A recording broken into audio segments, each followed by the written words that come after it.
So good evening, guys. Welcome to Civil Duo. So myself, Biddu Thaldar. You guys know that I have recently cleared engineering service in the year of 2023. Also cleared SSC JE and there उसमें मुझे CPWD JE मिला, junior engineer में मेरा allot हुआ था. ठीक है.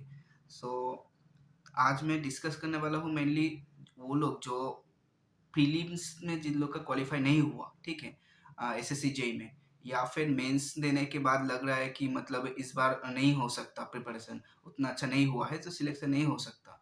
तो ये video, this video is for you guys and also the students, जो लोग मतलब इस बार नया प्रिपरेशन करना चाहते हैं, फ्रेश फ्रेश स्टूडेंट्स जो टारगेट कर रहे हैं कि 2024 एसएससी जेई को टारगेट कर रहे हैं. ठीक है. तो ये वीडियो मेनली उन लोग के लिए होगा कि बिगिनर्स के लिए कैसे अप्रोच करें टुवर्ड्स एसएससी जेई. क्योंकि आप लोगों को पता है कि जैसे अभी 1-2 साल से वैकेंसी एसएससी जेई में बहुत ज़्यादा आ रहा है. ठीक है.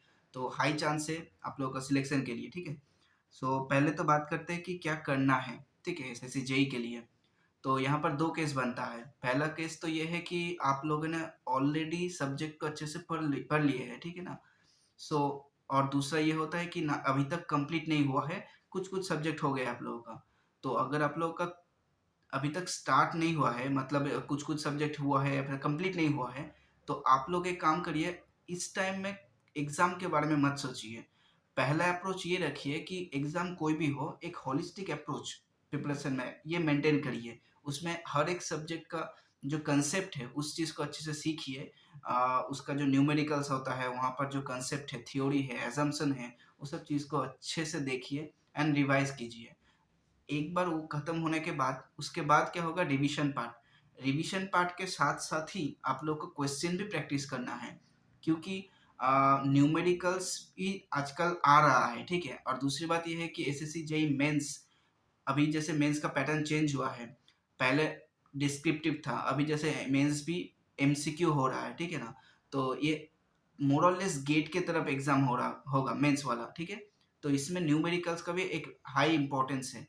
तो थ्योरी जब पढ़ रहे हैं आप, उसके साथ-साथ ही न्यूमेरिकल्स को भी अच्छे से फ़ोकस कीजिए.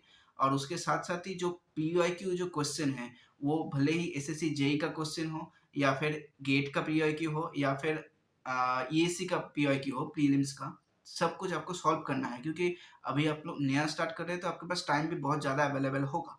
ठीक है? तो ये 3 चीज़ अगर आप कर लेते हैं तो मान के चलें कि आपका मतलब क्वेश्चन का आपको ऑलमोस्ट देखा-देखा लगेगा हर एक क्वेश्चन एग्ज़ाम में, ऑलमोस्ट. ठीक है? और नहीं-नहीं तो कॉन्सेप्ट भी आपको पता चल जाएगा हर एक क्वेश्चन का. सेकंड चीज़ है कि अ, हाँ, one liner question SSC JEE में एक प्रीलिम्स में एक बहुत इम्पोर्टेंट चीज़ है कि आपको वो सब चीज़ जो नॉर्मली हम लोग नहीं पढ़ते हैं कॉलेज के टाइम में या फिर कोई कोचिंग में नहीं पढ़ा था, वहाँ से भी बहुत सारा क्वेश्चन आता है. क्वेश्चन आता है in the sense of single liner question like एक लेबर एक दिन में कितना काम कर पाता है? काम इन द सेंस ऑफ कि मतलब मान लो कि आरसीसी एक काम हो रहा है, आरसीसी वर्क हो रहा है, ठीक है, कंक्रीटिंग. उसमें एक मैसन मतलब लेबर कितना मीटर क्यूब तक कर सकता है? इस टाइप का बहुत सारा डेटाबेस क्वेश्चन रहता है, ठीक है? तो आप एक काम कीजिए, इस चीज़ के लिए आप लोग यूथ फॉलो कर सकते हैं. यूथ में क्या है, सिंगल लाइनर क्वेश्चन के लिए it is the one of the best, जो मैंने पर्सनली भी यूज़ किया था इस चीज़ को, ठीक है? तो वहाँ से आप लोग को सिंगल लाइनर क्वेश्चन मिल जाएगा. वो सब चीज़ को कलेक्ट करना है, एक अलग से कॉपी बना के वहाँ पर जो-जो क्वेश्चन मिल रहा है, एडिशनल क्वेश्चन, वो सबको आप लिखते जाइए.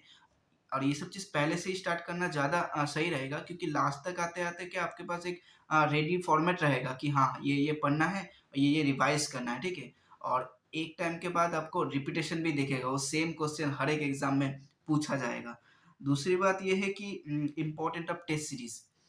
अब टेस्ट सीरीज़ में क्या होता है कि आपको पता है कि टाइम मैनेजमेंट ये बहुत इम्पोर्टेंट चीज़ है, पढ़ तो हर कोई लेता है, लेकिन एग्ज़ाम में उसको इम्प्लीमेंट करना ये थोड़ा मतलब ट्रिकी चीज़ है, ठीक है? इस चीज़ को आपको अपने में डेवलप करना है जो सिर्फ़ और सिर्फ़ टेस्ट सीरीज़ से ही आएगा. तो बेटर यही रहेगा कि आप लोग टेस्ट सीरीज़ ज़्यादा से ज़्यादा अटेम्प्ट कीजिए.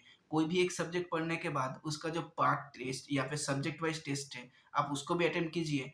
2-3 सब्जेक्ट होने के बाद फिर जो सेक्शन वाइज़ जो टेस्ट होता है 2-3 सब्जेक्ट मिला के, आप उसको भी अटेम्प्ट कीजिए. और फाइनल लेंथ तो फुल टेस्ट तो देना ही है, क्योंकि उसी से टाइम कैसे मैनेज करना है, मतलब time manage in the sense of आपको पता है कि प्रीलिम्स में रीज़निंग भी होता है, जीएस भी होता है, टेक्निकल भी होता है, ठीक है?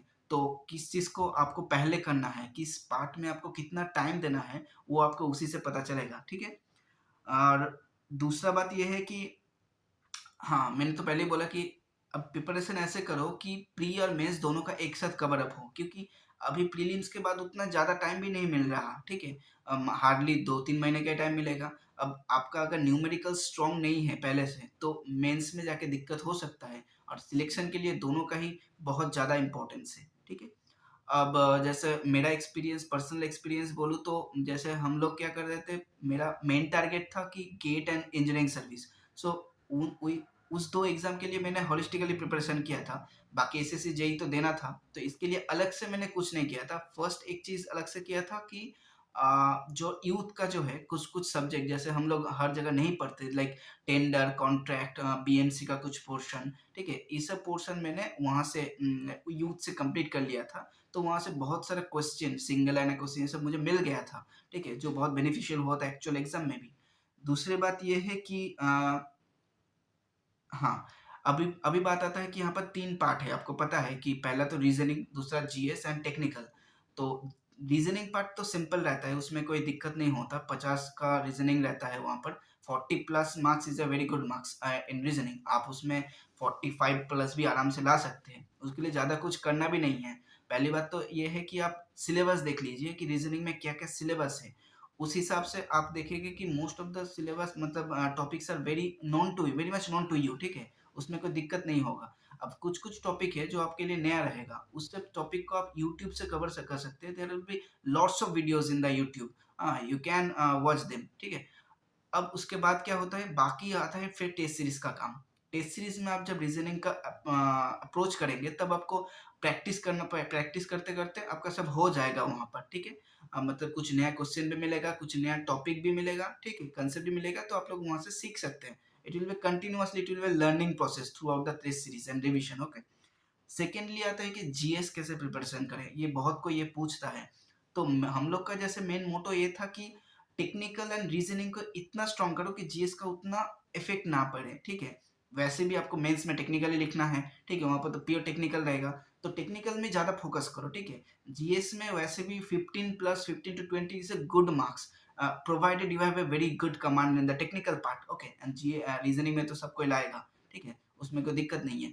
अब जीएस में कुछ-कुछ टॉपिक्स रहता है जो बहुत रिपिटेटिव क्वेश्चन होता है, जैसे विटामिन का कुछ 1-2 क्वेश्चन हमेशा आ जाता है, या फिर कुछ डिजीज़ का क्वेश्चन, या फिर जो स्टडी ऑफ समथिंग, वो सब चीज़ भी आ जाता है। बाकी साइंस पार्ट थोड़ा ईज़ी रहता है, ठीक है? बाकी हिस्ट्री, ज्योग्राफी ऑब्वियसली आपके पास अगर टाइम अवेलेबल है, आपका टेक्निकल एंड रीज़निंग दोनों ही स्ट्रॉन्ग है, आपके पास टाइम अवेलेबल है तो आप ऑब्वियसली कर सकते हैं, इसमें कोई ये नहीं है। लेकिन प्रोवाइडेड आपके पास अगर टाइम कम है, तब आप जीएस को थोड़ा टाइम कम देके टेक्निकल में मोर ज़्यादा से ज़्यादा फोकस कर सकते हैं, क्योंकि एक्चुअल डिसाइडिंग टेक्निकल पार्ट ही है, ठीक है ना? ओके, सो यही था जो कुछ चीज़ें जो आप लोगों के साथ शेयर करना चाहता था, ठीक है? बाकी आप लोग को अगर कोई भी डाउट है तो आप लोग कमेंट सेक्शन में लिख सकते हैं, और आप लोग हम लोग के साथ टेलीग्राम ग्रुप में भी ज्वाइन कर सकते हैं, सिविल डुओ, ठीक है? लिंक मैं डिस्क्रिप्शन में दे रहा हूँ। दूसरी बात ये है कि रीजनिंग का हम लोगों ने एक और डिटेल में एक वीडियो बनाया था, कैसे क्या अप्रोच करना है, तो उसका भी लिंक मैं डिस्क्रिप्शन में दे दूंगा, ठीक है? So all the best, prepare.